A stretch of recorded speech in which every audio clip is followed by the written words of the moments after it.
Welcome to Timeball Games. I'm ELD, here to ask you for help in growing the channel. When we reach 2,500 subscribers, I'm going to be giving away a custom leather playmat to one lucky subscriber, so be sure to like and subscribe. Welcome to Fast Effect Double Speed Magic the Gathering from ELD's Timeball Games in Bellingham, Mass. Here we have Lucas on Storm versus Rude playing Dreadstill. He's been playing this a bunch in Magic Online as well, putting up a bunch of solid results there. Believe he was in the hunt for the most 5-0s in league play prior to Ikoria. He may start doing that again now that Luris is out of the way as of the recording of this video. The ban finally coming in. We've got Lotus Petal and Lion's Eye Diamond, and this may be a turn one attempt here. Almost certainly is. I mean, we got 5 mana. It's going to be an Ad Nauseam or an Infernal Tutor Ad Nauseam. Cracking LED in response. That's going to get him some extra black mana floating to ensure that he'll be able to continue comboing. It is a bit of a decision. Keep in mind, you also need to draw an LED. So there he had LED and Lotus Petal, one each out of the deck. The question is, how do you get the ball rolling again with black mana? Lotus Petal is necessary for that in that context, or you can crack the Lion's Eye Diamond, and then you just have to draw another Lion's Eye Diamond in order to use your Infernal Tutor. A Dark Petition actually changes that a little bit, though you're not often able to reveal the 5 casting cost card and still be okay. I mean, as long as you're revealing the lower casting cost stuff and it's early enough, you're fine. But when people do die to their Ad Nauseam, it's often from flipping like a Past in Flames and a Dark Petition early on before you've got everything else you need. But yeah, it's a turn one win for Storm. Shows why it's so dangerous. Lotus Petal, LED, double Dark Ritual, Ad Nauseam, and 20 life to play with here. Rodney has a Force of Will in hand, so at the very least it will not go uncontested this time. Basic Island and pass. Now, Rodney also has access to Stifle, which can be used to go after Lucas's mana base, or to actually go after the Storm trigger. A Delver here, looking solid for Dreadstill. But Storm is just so dangerous and deadly. Explosive power. Oh, Lucas actually going to discard, it looks like. So stuck on one land. If Rodney does have a Stifle, it will likely be used to stop the fetch. He has drawn a second land for turn, however. That could have actually backfired spectacularly, adding to Storm if Lucas was able to just go for it from here with the extra Storm count.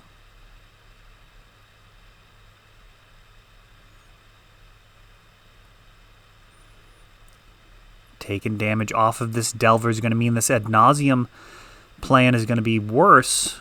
And we're not sure what the splash is yet on this Dreadstill. Rodney has played with both red and black. Another Stifle, and absolutely crushing here. Lucas just discarding at the end of each turn. These Delvers leaving Lucas 1, maybe 2 turns with an unlucky flip, and that is going to do it. So on to game number 3. 2 extraordinarily lopsided games. Turn 1, Lucas, game 1 win with no counter magic to stop it. Being on the play, shuts off a bunch of other counters in Rodney's deck. Daze, Spell Pierce potentially. Trying to take a look and see if we can see what type of splash he has. Of course, you need the blue for Stifle and potentially Trick Bind. Mostly just Stifle at this point. Trick Bind not as popular as it was in the past. Used to be my 5th Stifle when I would play Dreadstill back in the days of Counterbalance Top. Very different deck. the ability to have Trinket Mage in there, just gave you a tremendous combo finish, but also made it an incredibly good counterbalance deck as you had a few more 3-drops in there. Of course, the printing of Abrupt Decay radically altered the counterbalance strategies, and then finally the banning of Sensei's Top really made counterbalance much, much weaker, though still playable in Legacy. We'll see if Rodney has that in there as well. Really, to fall under the Dreadstill umbrella, you need Stifle, Dreadnought, and Standstill. That's kind of the defining traits of this. It is probably going to appear to many people to be some type of brew, but the reality is this has been a deck that's put up a lot of results over the years, but has always kind of been looked at as a bit of a fringe strategy. But man, it can play all sorts of different roles, and I would argue that it's the type of deck that is radically different in the hands of a skilled player and that of a novice. Knowing when to use Stifle, all of your cantrips, kind of maximizing the value on all of that, trade-offs in between speed and card advantage. And it's also worth noting that Standstill as a card really varies greatly in terms of the experience of your opponent. So if you're playing Standstill against somebody that hasn't played against it very much, you're putting them to the test. They have to brain it out, figure out what the best way to go is, and they're often going to guess wrong. They're going to crack that Standstill when they should sit underneath it, and they're going to let it sit out there for too long in games where their only possible path to victory would have been just trying to steamroll forward. Lucas here with a much slower hand so far. Infernal Tutor just to get some redundancy in his hands. Multiple Infernal Tutors can get clunky when you don't have cards like Brainstorm to put them back. Or, of course, Lion's Eye Diamond to move all in. Though that's something at this stage of the game is going to feel pretty suspect. We've got an Abrupt Decay. So Lucas playing a little bit of a control role here. He's got multiple Abrupt Decays that he's going to have to fire off. Really just trying to make sure that he doesn't lose in the short term. And this may end up being a good strategy as long as Standstill doesn't become part of the mix. Though Mishra's Factory here, immediately drawn and played, does feel a little bad, given that you're not going to be able to destroy... Actually, it's non-land, right? I think that's what it says.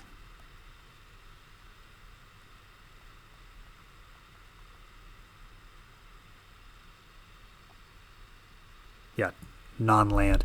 Making sure it didn't have other clauses on there. So Delver of Secrets goes down in flames thanks to this Abrupt Decay, but this Factory could attack somewhat fearlessly. So much mana here for Lucas.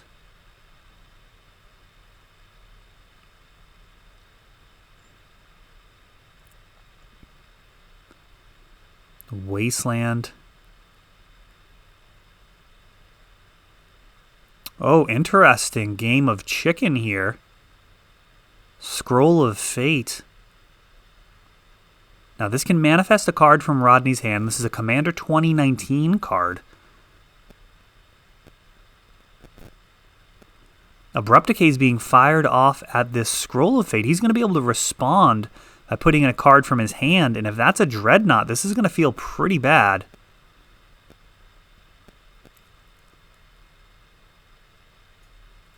No, he's not going to manifest a card. Very interesting. So Lucas with an excellent read there. Duress now.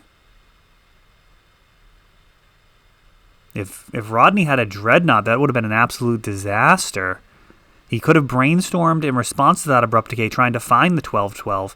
Instead, he's just kept all of his resources in hand. He is going to be trying to fight this potential incoming combo on the stack. And it looks like a Force of Will may be taken. I don't think Lucas can afford to take the Brainstorm and hope to outdraw what appears to be 3 or 4 counters. I don't know what that card second in is. It might actually be Stifle. Looks like Spell Pierce, Stifle, 2 Forces, and a Brainstorm. It's an awful lot to fight against. He does take the Brainstorm. He's going to try and hope that Rodney bricks on blue cards. Even if he draws a land, however, it puts a Force of Will back online, but he's walked right away from that plan. He's not interested in hard casting forces here. He is committing to attacking with the factories, or with the factory. Infernal Tutor now. Revealing LED, keeping the 2 mana open. Now, Rodney could have potentially Spell Pierced and then stifled the fetch land, leaving him with just a pair of Force of Wills in hand.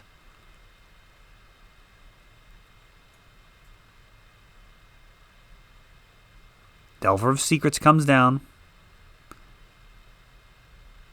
And at this point, I wonder if that would be better off as a blue card in hand for Force of Will.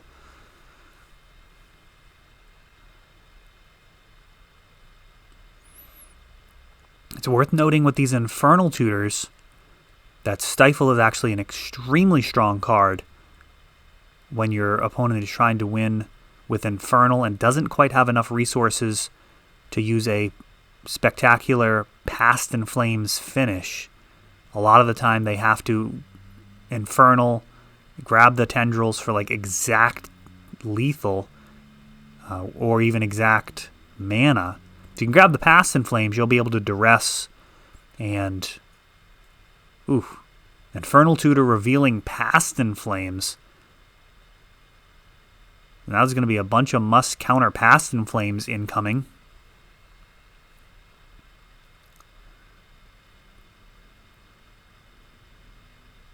Though really, he might be able to let a Past in Flames resolve and then counter the fast mana. Oh, it's pretty tight. He's got 2 LEDs. What an interesting setup. Those LEDs don't really work perfectly here, but they do give a ton of extra mana. Engineered Explosives. Rodney leaving a ton of mana open. Lucas just dropping so many lands.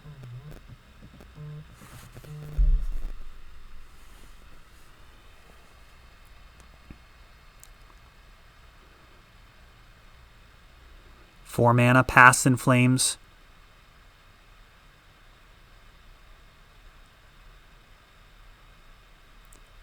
Those LEDs in hand now, super dangerous. Though those Engineered Explosives does prevent him from getting all of the mana out of them. If he plays an LED and then goes to play another one, Rodney can... Actually, let's see. He casts it. No, that won't work. If he casts the first one, once it's in play, Lucas will have priority again. He can just cast the second one immediately. So this Engineered Explosive is actually not going to interact to deny Lucas any mana. And to reason that one out.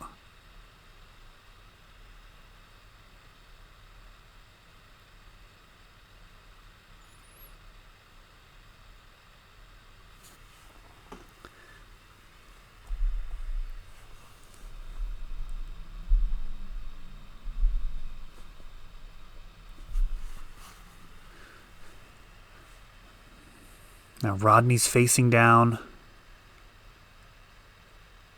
Past in Flames, another Past in Flames in hand. Then the flashbacks on these cards. This is a tough spot. He likely can't let it resolve. Really, the question is, can you let that resolve and then kind of cripple the upcoming chain? And we've got a Spell Pierce. And Lucas lets it go for just the Singleton Spell Pierce. Could have paid the 2 and had it resolve. But then he would have been all in on the LED plan. He feels like he's got the life to try again on this turn. Now Dark Ritual.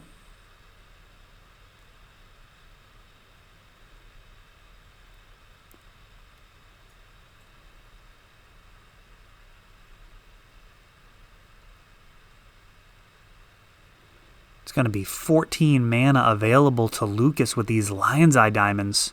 So he can actually cast Past in Flames and flash it back. Can Rodney stop both of these is the question. I count 14 total mana. That's actually flashing back Past in Flames twice. However, at that point, he'd be completely out of mana. If he had another Lion's Eye Diamond in his hand, or even a Lotus Petal, just an additional mana source would mean Lucas can actually cast Past in Flames all 3 times, and then Dark Ritual back right into the game. And now we see the reason for the second Past in Flames in so many of these Storm decks sideboards. It is a really difficult card for Control to handle.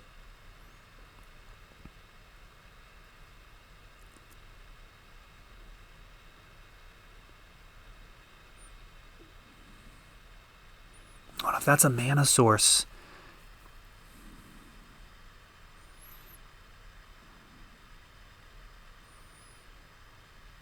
It's actually a little awkward with this Lion's Eye Diamond. If it is a Lotus Petal, then Rodney can interact if he had the mana. He actually doesn't now, because he attacked with the Factory. Explosives requires 2 to activate.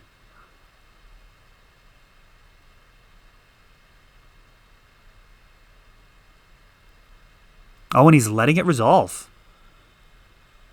This is resolving. Duress is going to lead things off.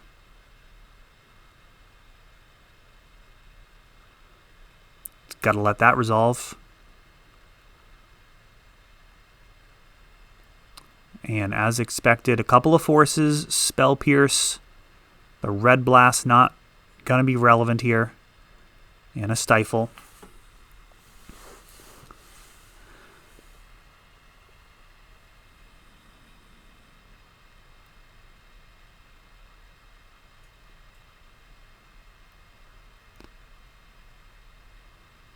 Infernal Tutor being used.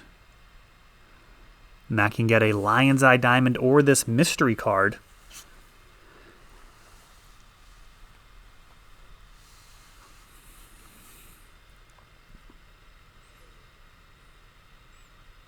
Rodney has some things that he can actually use to counterspell.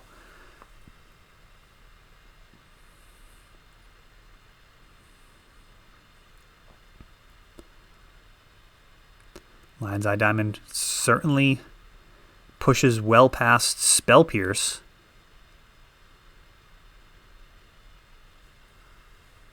And it is a Lotus Petal. So yeah, he actually could have done it either way. Crazy. Looks like as long as he can get past the counters in hand from here, Lucas is going to be all set.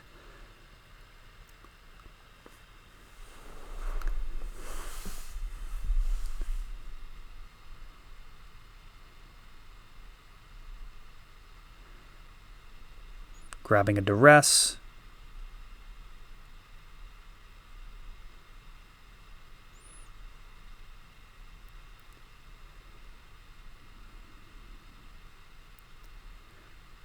Not sure how many Infernals he's got left here. He is Hellbent.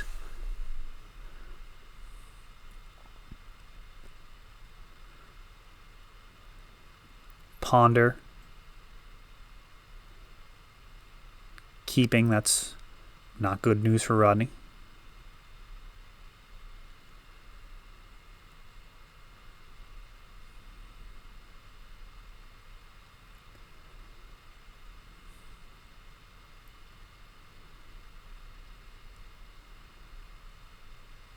A Thoughtseize now, and the hand just continues to be under attack as Lucas has resolved Past in Flames, has just a ton of mana and more than lethal Storm. Spell Pierce, and now a Lethal Tendrils being played. Rodney can Force of Will a copy.